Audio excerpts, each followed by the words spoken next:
कल्पना कीजिए एक ऐसा स्थान जहां लाखों लोग, चाहे वे किसी भी जाति, धर्म या वर्ग के हो, एक साथ एकत्र होते हैं। इन सभी को जोड़ता है उनकी आस्था, भक्ति और आत्मा की मुक्ति की तलाश।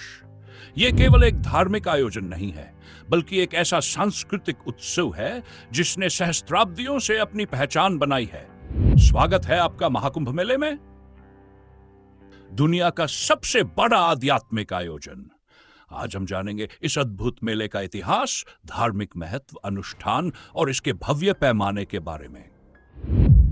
महाकुंभ मेला हर 12 वर्षों में 4 पवित्र स्थलों प्रयागराज, हरिद्वार, नासिक और उज्जैन में आयोजित किया जाता है।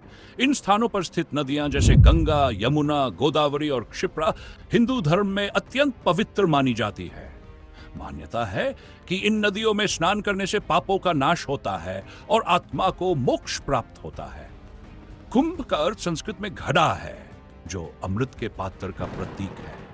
पौराणिक कथाओं के अनुसार देवताओं और दानवों के बीच अमृत को लेकर हुए संघर्ष के दौरान इस घड़े से अमृत की कुछ बूंदें इन 4 स्थानों पर गिरी और ये स्थान पवित्र बन गए। महाकुंभ मेला की कहानी हिंदू धर्म की पौराणिक कथा समुद्र मंथन से जुड़ी है। इस कथा में बताया गया है कि देवताओं और दानवों ने मिलकर समुद्र मंथन किया, जिससे अमृत का प्रकट होना हुआ।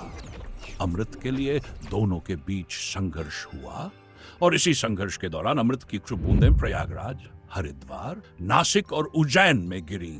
इसी पौराणिक कथा के कारण इन स्थानों को विशेष आध्यात्मिक महत्व प्राप्त है। माना जाता है कि कुंभ मेले के दौरान इन नदियों में स्नान करने से जीवन के बंधनों से मुक्ति मिलती है। महाकुंभ मेले का समय ज्योतिषीय गणनाओं के आधार पर तय किया जाता है। इस बृहस्पति, सूर्य और चंद्रमा की विशेष स्थिति को ध्यान में रखा जाता है। इन ग्रहों की स्थिति को अत्यंत शुभ माना जाता है और ये मेले की तिथियों का निर्धारण करती है। कुंभ 12 वर्षों में एक बार आयोजित होता है, लेकिन इसके अलावा अर्ध कुंभ हर 6 वर्षों में और घमेल हर वर्ष भी महत्वपूर्ण माने जाते हैं।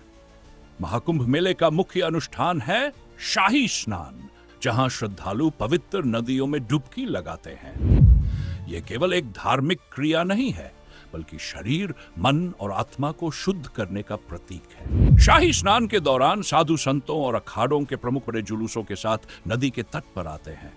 इनमें नागा साधु, जो नग्न होकर कठोर तपस्या करते हैं, विशेष आकर्षण होते हैं। इसके अलावा योग, प्रवचन और धार्मिक अनुष्ठान भी इस मेले का हिस्सा होते हैं। विशालता और आयोजन। महाकुंभ मेला एक प्रशासनिक चमत्कार है। केवल प्रयागराज में एक मेले के दौरान 12 करोड़ से अधिक लोग जुटते हैं। इसके लिए अस्थायी शहर बसाए जाते हैं, जिनमें शौचालय, सुरक्षा, भोजन वितरण और चिकित्सा जैसी सुविधाएं उपलब्ध कराई जाती हैं। इतनी विशालता के बावजूद मेला अत्यंत व्यवस्थित तरीके से संचालित होता है, जो भारतीय संस्कृति और प्रबंधन की ताकत को दर्शाता है। महाकुंभ मेला अपनी धार्मिक सीमाओं को हर एक वैश्विक सांस्कृतिक आयोजन बन चुका है। 2017 में इसे यूनेस्को द्वारा अमूर्त सांस्कृतिक धरोहर का दर्जा दिया गया। दुनिया भर के लोग, चाहे वे श्रद्धालु हो या शोधकर्ता, इसकी भव्यता से प्रेरित हुए हैं। महाकुंभ मेला केवल एक उत्सव नहीं है, यह मानवता की आध्यात्मिक खोज, जुड़ाव और ईश्वर की प्राप्ति के लिए एक प्रमाण है। यह दिखाता है कि कैसे पुरानी परंपराएं आधुनिक दुनिया में भी जीवित रह सकती है और करोड़ों लोगों को एक साथ जोड़ सकती है। अगर आपको इस ऐतिहासिक आयोजन के बारे में जानकर अच्छा लगा हो, तो हमारे चैनल को लाइक, शेयर और सब्सक्राइब जरूर करें। ऐसे ही रोचक विषयों के साथ फिर मिलेंगे। तब तक के लिए जिज्ञासु बने रहिए और खोज करते